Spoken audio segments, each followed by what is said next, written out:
As-tu déjà eu l'impression qu'au milieu de l'agitation du quotidien, quelqu'un pense à toi avec une intensité qui traverse le temps et la distance, même si ses actes mais semblent le nier complètement? Cette suspicion silencieuse qui s'installe dans la poitrine comme un écho inlassable, cette vibration subtile qui te parvient juste au moment où tu prononces son nom dans ton esprit. Ce n'est pas le fruit de ton imagination. Carl Gustav Jung a consacré une grande partie de sa vie à explorer les profondeurs de la psyché humaine et a découvert que lorsque les sentiments sont refoulés, ils ne disparaissent pas.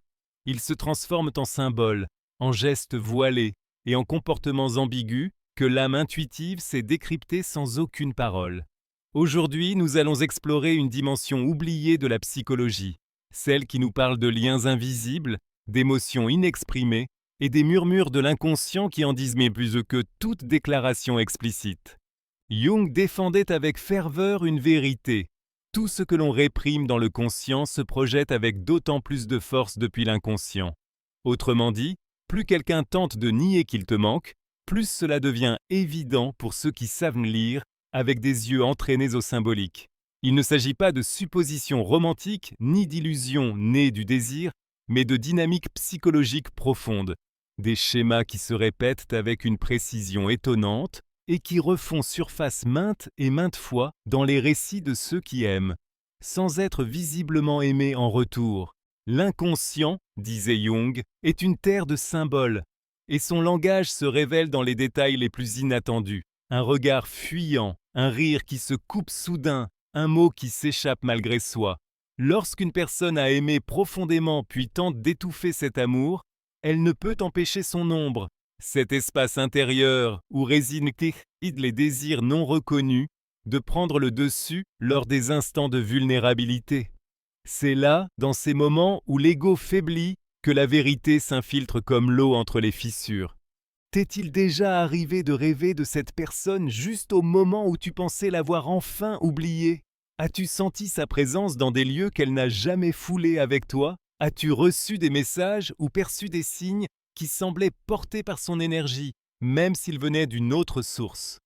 Ces phénomènes que beaucoup qualifient de coïncidences sont, pour Jung, des manifestations de l'inconscient collectif, ce champ commun où nos âmes interagissent au-delà de la logique rationnelle. Il les appelait synchronicités, et dans le contexte de l'amour refoulé, elles deviennent des passerelles qui tentent de réunir ce que l'esprit insiste à séparer. Il ne s'agit pas seulement de rêves ou d'intuitions. Les signaux se manifestent aussi dans le concret. Cette personne qui regarde tes stories sans jamais interagir, qui surgit dans les endroits que tu fréquentes comme par hasard, qui évoque des sujets que vous seuls eussent partagés, sans pourtant te les adresser directement. Pour Jung, rien n'est anodin. Ces petits actes, sans quels il ne s'en doute, révèlent ce que la raison cherche à enterrer. Quand quelqu'un te manque tout en luttant contre ce désir, se crée une tension interne qui se reflète inévitablement à l'extérieur. Cette lutte s'incarne dans ce que Jung appelait le conflit entre le moi et l'ombre. Le moi, la partie consciente de la personnalité, tente de préserver la cohérence, protéger l'image construite, maintenir la décision de s'éloigner. Mais l'ombre, nourrie par les émotions refoulées, cherche à s'exprimer, même si c'est de manière distordue ou contradictoire. C'est ainsi qu'apparaissent des comportements déroutants, des élans soudains suivis d'une froideur inexplicable, des silences prolongés interrompus par des gestes de proximité émotionnelle qu'on n'ose pas nommer. L'un des signes les plus révélateurs de cette connexion est le langage corporel contradictoire. Lorsque vous vous retrouvez enfin, ne serait-ce que brièvement, même lors d'une rencontre fortuite, son corps parle avant les mots. Peut-être évite-t-il ton regard, mais ses pupilles se dilatent en ta présence. Peut-être adopte-t-il une posture raide, mais ses pieds sont orientés vers toi. Il te parle à distance, mais sa voix trahit une chaleur qui dément son discours. Le corps, tout comme l'inconscient, ne sait pas mentir. Il existe aussi un phénomène fascinant que Jung décrivait comme le retour symbolique. Il se produit lorsque cette personne, incapable d'affronter directement ses sentiments, s'entoure d'éléments qui la rapprochent de toi de manière symbolique. Elle peut adopter des centres d'intérêt que vous partagiez auparavant, commencer à utiliser des expressions que tu avais l'habitude de dire, ou même nouer des relations avec des personnes qui, d'une façon ou d'une autre, lui rappellent ton image. Ces choix ne sont pas entièrement conscients. Ce sont des manifestations d'une psyché qui cherche à rétablir la connexion perdue à travers des substituts qui, bien qu'imparfaits, apaisent la sensation de vide. Mais tous les signaux ne sont pas nostalgiques ou doux. Parfois, l'inconscient s'exprime par le biais du conflit. Cette personne peut alors se montrer critique, distante, voire irritée à ton égard sans raison apparente. Jung enseignait que bien souvent, la haine n'est rien d'autre que de l'amour refoulé qui a perdu son chemin. L'intensité émotionnelle, même lorsqu'elle se manifeste sous forme d'irritation ou de rejet, peut être un indice clair que le lien reste vivant, qu'au fond subsiste une lutte non résolue entre le désir d'oublier et le besoin de se souvenir. Comprendre ces mécanismes n'est pas une invitation à courir après des fantômes, ni à justifier des comportements nuisibles. C'est plutôt nous réconcilier avec notre propre intuition. Car tout comme cette personne peut réprimer son désir, toi aussi tu pourrais nier le tien. La véritable maîtrise émotionnelle ne consiste pas à deviner ce que ressent l'autre, mais à être en paix avec ce que tu ressens, sans avoir besoin de validation extérieure. La psychologie profonde de Jung n'offre pas de réponse facile, mais elle donne des cartes puissantes pour naviguer dans les complexités de l'âme humaine. Lorsque nous apprenons à lire le langage de l'inconscient, le nôtre et celui d'autrui, nous découvrons que les histoires d'amour ne se terminent pas toujours par un adieu. Parfois, elles se poursuivent dans le silence, dans les gestes que personne ne remarque, dans les rêves que l'on n'ose pas raconter, et dans ces espaces subtils où le cœur parle sans voix. Peut-être qu'il reste encore quelque chose qui mérite d'être écouté, et c'est là que commence ton véritable pouvoir. Dans ta capacité à interpréter l'invisible, dans ton courage à soutenir ce que d'autres nient, et dans ta décision de guérir, même quand l'autre ne le reconnaît pas. Car l'âme qui comprend se libère aussi. Ce qui est véritablement étonnant dans cette communication symbolique, c'est qu'elle opère sur un plan que le conscient n'atteint pas.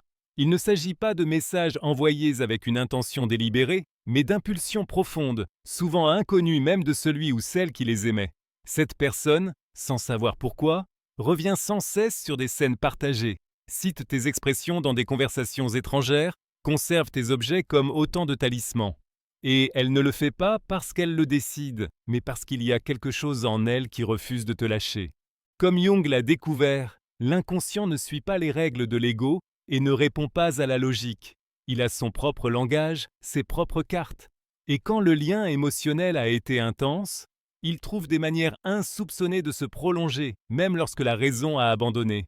Il se peut que celui ou celle qui t'a éloigné de sa vie jure avoir tout surmonté, qu'il ou elle assure, à toi ou aux autres, ne plus rien ressentir.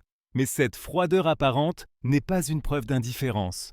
Ce que tu ressens, cette pointe soudaine, cette pensée qui te surprend sans prévenir, cette intuition que tu ne sais pas expliquer, est souvent une réponse directe à ce flux énergétique qui circule encore entre vous deux. Jung l'a clairement expliqué, l'énergie psychique ne s'éteint jamais. Elle se déplace, se transforme, et lorsqu'elle ne trouve pas d'exutoire dans le dialogue conscient, elle se manifeste dans les rêves, dans les actes manqués, dans les symboles, dans les silences inconfortables. La connexion émotionnelle ne disparaît pas avec l'absence. Elle mute simplement, s'infiltre sous d'autres formes, cherche un autre chemin. C'est pourquoi tu n'imagines pas les choses, tu ne fantasmes pas. Quand tu perçois cette présence, quand tu pressens que cette personne pense à toi, elle le fait probablement, même si elle ne peut l'admettre devant son propre miroir. L'esprit peut censurer, mais l'âme ne le peut pas. Et plus un sentiment est réprimé, plus son expression inconsciente gagne en puissance. Jung comparait cela à une sphère gonflée maintenue sous l'eau. Plus on la pousse vers le fond, plus sa sortie, inévitablement, sera explosive. C'est ce qui arrive quand quelqu'un feint l'indifférence, mais recherche ton nom sur les réseaux sans laisser de traces. Quand il demande des nouvelles te concernant à des tiers. Quand il évite certains lieux, non pas par désintérêt, mais parce qu'il craint ce qui pourrait surgir s'il te croisait. Voilà le mystère de la paradoxale distanciation active. Plus l'effort pour afficher la déconnexion est grand, plus il devient évident qu'il existe un lien intérieur non résolu. Mais il y a quelque chose de plus révélateur encore que ces gestes déguisés. Le troisième signe que quelqu'un te manque tout en réprimant ce sentiment, c'est l'intensité de sa réaction à la moindre évocation de ton nom. Il ne s'agit pas d'une émotion tiède ou d'une réponse neutre. Il est question de réaction viscérale, immédiate, parfois disproportionnée. Cela peut se traduire par une pique acerbe, un regard fuyant, un rire forcé ou même un silence brutal, comme si l'air venait à manquer subitement. Et ce n'est pas planifié, c'est l'inconscient qui répond. Jung appelait cela l'activation d'un complexe émotionnel, des noyaux d'énergie chargés d'émotions refoulées qui, face à certains stimuli, ton nom, une photo de toi ou l'idée que quelqu'un ait pris ta place, se déclenchent sans prévenir et hors de contrôle. Ces réactions sont comme des fenêtres par lesquelles l'âme jette un coup d'œil sans permission. C'est pourquoi lorsque cette personne change brusquement de sujet, ou qu'une micro-expression de malaise ou de nostalgie traverse son visage, avant qu'il ne retrouve son masque habituel, ce n'est pas du théâtre, c'est une fuite émotionnelle, un instant où l'ombre prend les rênes. Jung disait que les complexes sont des entités vivantes au sein de la psyché, dotées d'une volonté propre. On ne peut pas les contenir complètement. Et lorsqu'ils s'activent, ils révèlent l'état émotionnel véritablement caché. Sois attentif aux détails, ce clignement nerveux, ce geste qui se tend, cette phrase prononcée avec plus d'emphase que nécessaire. Tous sont des signes que ta présence demeure vivante dans les recoins les plus profonds de son esprit, même si son discours extérieur prétend le contraire. Le plus fascinant, c'est que ces signaux ne peuvent être simulés. L'esprit peut répéter des réponses, ériger des murs rationnels, mais le corps ne ment pas. Les réactions involontaires, la voix qui se brise, les yeux qui s'embutent un instant, le soupir inopiné, sont la confession la plus sincère que l'on puisse offrir sans prononcer un mot. Et nous voici arrivés à l'une des manifestations les plus profondes et énigmatiques de cette connexion inconsciente, l'apparition dans les rêves et les pensées intrusives. Il ne s'agit pas de simples souvenirs ni de nostalgie superficielle. C'est une présence qui s'immisce sans permission, qui revient sans cesse dans le paysage onirique, comme si l'âme refusait de te lâcher. Jung expliquait que les rêves sont la scène privilégiée de l'inconscient. Et lorsque quelqu'un y apparaît avec insistance, c'est que sa figure occupe encore un espace psychique actif en nous ou en cette autre personne. Ce qui est le plus surprenant, c'est que cette récurrence est souvent mutuelle. Tandis que tu rêves de cette personne, bien souvent elle rêve de toi aussi, même si elle ne l'avoue pas. Il n'est pas rare, après des semaines de silence, de recevoir un message impromptu, juste après la nuit, où tu as rêvé d'elle. Les âmes connectées partagent un même champ vibratoire, et cette proximité invisible se manifeste par des synchronicités si précises que la logique ne parvient pas à les expliquer.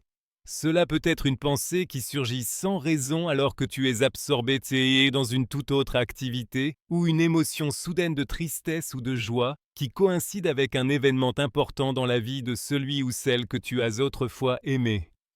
Ces pensées intrusives ne sont pas de simples caprices de l'esprit. Ce sont des échos, des résonances, des manifestations de cette énergie émotionnelle qui refuse de s'éteindre. La personne qui t'a exclu de sa vie, ou du moins en a l'air, peut vivre la même invasion de souvenirs que toi. Peut-être s'efforce-t-elle de comprendre pourquoi elle n'arrive pas à t'oublier, pourquoi malgré tout tu réapparais quand elle s'y attend le moins. Jung soutenait que ces phénomènes révèlent qu'une histoire est restée inachevée, que la boucle n'a pas vraiment été bouclée, et que l'inconscient cherche encore une résolution que la conscience n'ose pas affronter. Ce quatrième indice est en apparence le plus subtil, mais aussi le plus intime, car il ne requiert ni preuve visible ni témoin. C'est une présence qui se ressent sur la peau, qui murmure à l'âme. Et si tu as eu le sentiment que quelqu'un rêve de toi, si tu t'es réveillé, le cœur battant à l'idée de son nom sans raison apparente, il est possible que quelque part dans cet inconscient partagé, cette personne ait elle aussi prononcé le tien. Car comme l'affirmait Jung, ce que l'âme unit, même le silence ne parvient pas tout à fait à le séparer. Jung, avec son regard pénétrant sur la condition humaine, considérait que les rêves étaient bien plus que de simples produits du repos. Ils étaient des portails privilégiés sur la profondeur de l'âme. Pour lui, chaque image onirique était un message codé de l'inconscient, une vérité enveloppée de symboles échappant au contrôle de la raison. C'est pourquoi, lorsque quelqu'un te rêve de façon récurrente, surtout si dans la journée, il ou elle réprime toute expression émotionnelle à ton égard, Il ne s'agit pas d'un caprice de la mémoire, c'est une confession involontaire de l'âme. Si jamais cette personne t'a mentionné, même en passant que tu étais apparu dans ses rêves, tu as assisté à un moment de vérité pure. Jung enseignait que les rêves récurrents à propos d'une personne spécifique sont des tentatives de l'inconscient pour traiter ce qui n'a pas pu être résolu consciemment, ce qui n'a pas été dit, ce qui est resté en suspens ou ce qu'on a voulu nier. Mais ces impulsions ne se limitent pas à la nuit. Pendant la journée, cette même énergie s'infiltre sous forme de pensées intrusives. Ces souvenirs de toi qui surgissent sans prévenir, qui interrompent la concentration de la personne. Et si un jour, elle t'a confié, sans lui accorder plus d'importance, qu'un détail, une odeur ou un lieu lui avait rappelé ta présence, ne minimise pas ce geste. Ce que tu entends est une confession déguisée. L'inconscient, comme le soulignait Jung, trouve toujours un passage pour se révéler, surtout quand la charge émotionnelle est forte. L'esprit peut tenter de museler l'affection, mais l'âme possède ses propres fissures pour s'échapper. Jung appelait ce phénomène la compensation psychique. C'est une loi profonde de l'âme. Plus nous réprimons un sentiment, plus son expression alternative gagne en force. C'est comme comprimer un courant souterrain. Tôt ou tard, il trouvera son lit.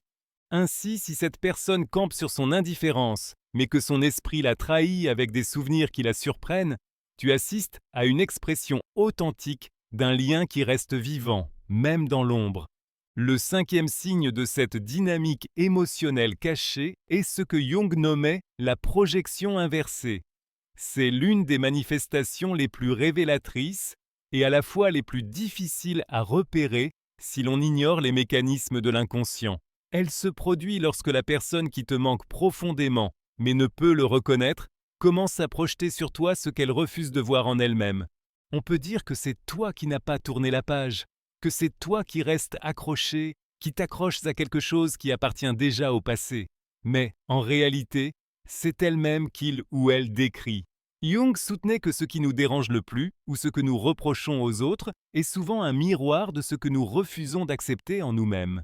Lorsque quelqu'un insiste pour dire que c'est toi qui n'as pas lâché prise, qu'il répète avec insistance que tout est fini ou que chacun a fait sa vie, cette répétition n'est pas une affirmation véritable, c'est un mécanisme de défense.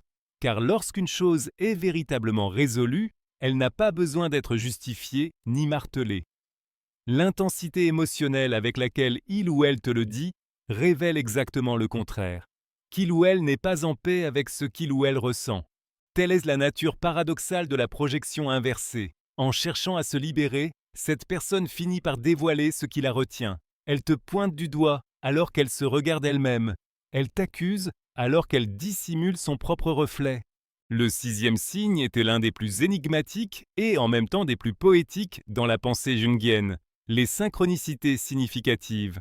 Jung les définissait comme des coïncidences sans cause logique apparente, mais chargées d'une profonde portée personnelle. Quand quelqu'un te manque intensément et que son inconscient est en éveil, il est courant de vivre des rencontres, des signes ou des croisements inattendus qui semblent trop précis pour être fortuits. Il se peut que cette personne apparaisse exactement au moment où tu vis un événement chargé d'émotions, qu'elle réapparaisse dans ta vie alors que tu pensais à elle avec une intensité particulière, ou qu'elle croise ton chemin dans un lieu où il n'y avait aucune raison de coïncider. Elle dira que c'était un pur hasard, qu'elle ne savait pas que tu serais là. Cela peut être vrai pour son esprit conscient, mais l'inconscient, selon Jung, est capable d'influencer nos décisions de façon qui nous échappe. Il choisit itinéraires, horaires, mots, gestes, sans que nous en ayons conscience. Ainsi, ces prétendues coïncidences ne sont pas de simples accidents. Ce sont des mouvements de l'âme, des tentatives de reconnexion à partir d'un lieu profond, des réponses silencieuses à un appel non formulé, mais que vous avez tous deux entendu. Ces synchronicités ne doivent pas être considérées comme de la superstition, mais comme des manifestations de ce que Jung appelait l'inconscient collectif, ce champ commun où nos psychés s'entrelacent au-delà du temps et de l'espace. C'est pourquoi, quand la vie semble orchestrer des rendez-vous avec une précision étonnante, ne le prends pas à la légère. L'inconscient de cette personne peut créer des chemins, même à son insu, pour se rapprocher, pour guérir, ou simplement pour maintenir vivant le lien que son esprit conscient s'évertue à nier. Et nous arrivons enfin au 7e signe, peut-être le plus puissant et sans aucun doute le plus transformateur, le changement personnel inspiré par ton absence. Jung a développé le concept d'individuation, le processus par lequel une personne devient ce qu'elle est vraiment, en intégrant les différentes parties de son être, y compris celles qu'elle a projetées sur les autres. Quand quelqu'un te manque profondément, mais ne peut ni s'approcher ni l'avouer à haute voix, il canalise souvent cette énergie dans une transformation silencieuse, mais significative. Il se peut qu'il ou elle s'intéresse soudain à des sujets que tu aimais, qu'il ou elle adopte des habitudes, qu'il ou elle critiquait auparavant, ou qu'il ou elle commence à fréquenter des lieux qui avaient pour toi une signification particulière. Ce type de changement n'est pas une imitation superficielle. Ce n'est pas une tentative de retrouver quelque chose de perdu par pure nostalgie. C'est plutôt une manière inconsciente d'intégrer en soi des parts de toi qui ont profondément résonné dans son âme. Jung expliquait que lorsqu'une personne nous transforme, qu'elle laisse en nous une empreinte émotionnelle authentique, elle ne disparaît pas en s'en allant, elle devient une part de nous. C'est pourquoi si cette personne a changé visiblement depuis ton départ, si elle a adopté des attitudes, des valeurs ou des passions qui t'étaient impropres, tu es face à l'empreinte invisible de ta présence. C'est sa façon, consciente ou non, de te garder près d'elle. Cette transformation personnelle est en essence un hommage silencieux. C'est la reconnaissance du fait que ton influence a été si profonde qu'elle est devenue partie intégrante de son évolution. En termes jungiens, c'est le résultat d'une intégration symbolique de l'autre. Et lorsqu'elle est véritable, c'est le signe le plus clair que tu as été et reste significatif dans son parcours. Car quand quelqu'un change en raison de ce que tu as suscité en lui, il ne le fait pas par désir nostalgique, mais depuis l'âme. En fin de compte, comprendre ces signes à la lumière de la pensée de Jung nous permet de lire les gestes cachés de ceux qui nous ont aimés en silence. Cela nous rend capables de voir au-delà des apparences, de reconnaître que, même à distance, l'âme ne ment pas. Les personnes qui ont touché profondément notre psyché ne s'en vont jamais entièrement. Et tant qu'une part de toi vit dans la transformation de l'autre, ton histoire continue de battre, même dans ce qui n'est pas dit. Chacun de ces 7 signes, isolés, peut sembler ambigu, voire aisément expliqué par la logique conventionnelle. Mais lorsqu'ils s'entrelacent, surgissent simultanément à divers moments, en différents lieux, par des voies multiples, alors tu fais l'expérience de ce que Jung appelait une constellation psychique, un ensemble d'indices inconscients qui, une fois réunis, révèlent une vérité émotionnelle soigneusement refoulée par la conscience. Cette personne te manque, pas de façon superficielle ou passagère, mais avec une intensité si profonde qu'elle ne peut même pas l'avouer sans se confronter à elle-même. Ce qui est fascinant et douloureusement humain dans cette dynamique, c'est la façon dont elle met à nu la structure duale de notre psyché. Jung a consacré sa vie à explorer la polarité inhérente à l'âme, la coexistence de 2 volontés au sein d'un même être. La première, consciente, rationnelle et façonnée par la société, qui cherche ordre, cohérence et contrôle. La seconde, inconsciente, émotionnelle et archétypale, libre de toute structure, qui obéit à des lois bien plus anciennes et profondes. C'est cette seconde volonté qui porte les véritables liens, les douleurs non résolues, les désirs inavoués. Ainsi, une personne peut convaincre tous les autres, et même elle-même, qu'elle a tourné la page, tandis que son inconscient continue silencieusement de vivre en toi. Cette contradiction interne crée une friction qui a besoin de s'exprimer. C'est cette friction, ce feu invisible mais constant, qui alimente tous les signes que nous avons explorés. L'inconscient, ne pouvant s'exprimer directement, se sert de symboles, rêves où tu réapparais, pensées récurrentes en plein jour, rencontres prétendument fortuites, réactions émotionnelles qui défient la logique. C'est un langage ancien et précis, qu'ils seuls savent déchiffrer, ceux qui se sont plongés dans leur propre profondeur. Mais Jung a pressenti quelque chose de plus subtil et de plus puissant encore dans ses écrits les plus mystiques. La possibilité que les liens entre âmes véritablement connectées ne se dissolvent jamais tout à fait, même lorsque le lien physique est rompu. Il parlait de ponts énergétiques qui demeurent actifs au sein de l'inconscient collectif, cette couche profonde de la psyché que nous partageons tous. Là, dans cet espace où le temps et l'espace n'existent pas tels que nous les concevons, deux personnes ayant activé mutuellement des aspects essentiels l'une dans l'autre restent liées silencieusement, s'influençant sans même s'en rendre compte. T'es-tu demandé pourquoi certaines connexions résistent à la logique, à la distance, aux années et même aux relations ultérieures? Pourquoi as-tu la sensation que quelqu'un n'arrive pas à se débarrasser de ton image, alors que tout semble indiquer qu'il a tourné la page? Jung l'expliquait par la constellation archétypale. Quand deux personnes activent mutuellement des archétypes fondamentaux dans la psyché de l'autre, l'amant, le sage, l'enfant intérieur, le sauveur, la mère, le rebelle, cette connexion s'établit non seulement au niveau émotionnel, mais aussi spirituel. Et c'est là qu'elle devient pratiquement indissoluble. Il ne s'agit plus seulement de souvenirs ou d'affects, mais de structures symboliques vivantes au sein de l'âme de chacun. Ainsi, quand quelqu'un te manque tout en le cachant, tu ne luttes pas seulement contre une émotion présente, mais contre une image interne qui a pris racine en profondeur. D'un point de vue junguien, ce désir caché n'est pas un simple attachement. Il reflète un conflit fondamental entre l'ego conscient, qui veut avancer, se protéger, contrôler, et l'inconscient, qui reste accroché à une vérité émotionnelle inaperçue et non résolue.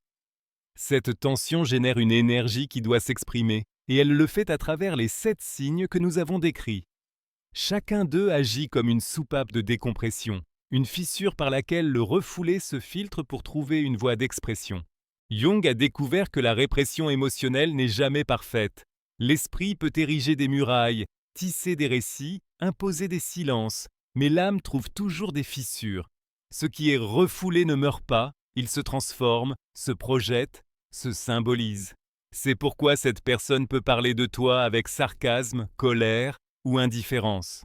Mais chacune de ces réactions intenses prouve que tu habites encore au plus profond d'elle.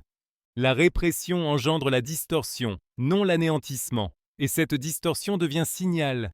C'est ici qu'il faut évoquer le cœur de la psychologie archétypale jungienne, les archétypes d'âme et d'esprit. Jung comprit qu'en chaque homme vit une image inconsciente du féminin, l'âme, anima, et en chaque femme, une image inconsciente du masculin, l'esprit, animus.